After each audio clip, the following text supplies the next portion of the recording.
Muling iginiit ng House Prosecution Panel na hindi sinagot ni Vice President Sara Duterte ang nilalaman ng Articles of Impeachment na pinatutugunan sa kanya ng Impeachment Court.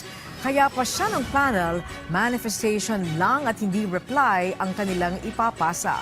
Si Sheila Natividad sa sentro ng balita. Manifestation na lamang ang isusumite ng House Prosecution Panel sa halip na maghain ng formal na tugon sa sagot ni Vice President Sara Duterte sa Articles of Impeachment. Ito ang sinabi ni Batangas 2nd District Representative at Lead House Prosecutor Jervil Luistro matapos talakayin ang kanilang posisyon sa natanggap na tugon ng Vice Presidente.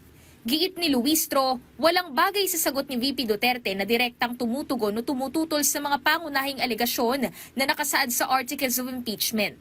To file a reply because we believe na they did not dispute any allegation of facts doon sa Articles of Impeachment. Nevertheless, we will be filing a manifestation hopefully today or tomorrow, upang ipaliwanag ang aming posisyon why we opted not to file a reply.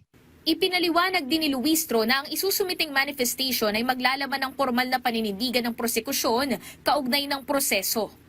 Nilinaw ni Luistro na kinikilala ng prosekusyon ng Senado bilang impeachment court, alinsunod din sa konstitusyon. Susundinaan niya ng panel ang bagong talagang liderato ng Senado at iba pang operational changes dito bilang co-equal branch ng pamahalaan. So following this line, with all due respect sa dating leadership, but we will be following the instruction order which will be coming from the new leadership. Again, the reason is we are just following the direction of the institution. And since the House of Representatives already recognized the new leadership, then it means that the 11 prosecutors should be following also the leadership that was recognized by the institution. Dagdag pa ni Luistro, inaasahan nilang maipapasa ang manifestation ng panel hanggang Lunes. Pero binigyang diin niya na mananatiling pareho ang nilalaman nito. Ang formal na paninindigan na hindi na kailangang sumagot pa sa reply ng Vice Presidente sa Articles of Impeachment. Samantala, nauna na rin iginiit nila Lanao del Sur 1st District Representative at House Trial Spokesperson Zia Alonto Adyong na nananatiling kumpiyansa ang prosecution panel sa mga ebidensyang hawak nito para sa impeachment trial ng bise sa Hulyo sa kabila ng naging balasahan sa liderato ng Senado. Ayon kay Adyong, kumpiyansa rin sila na maihahatid nila sa taong bayan kung ano ang dapat nilang malaman hinggil sa impeachment trial.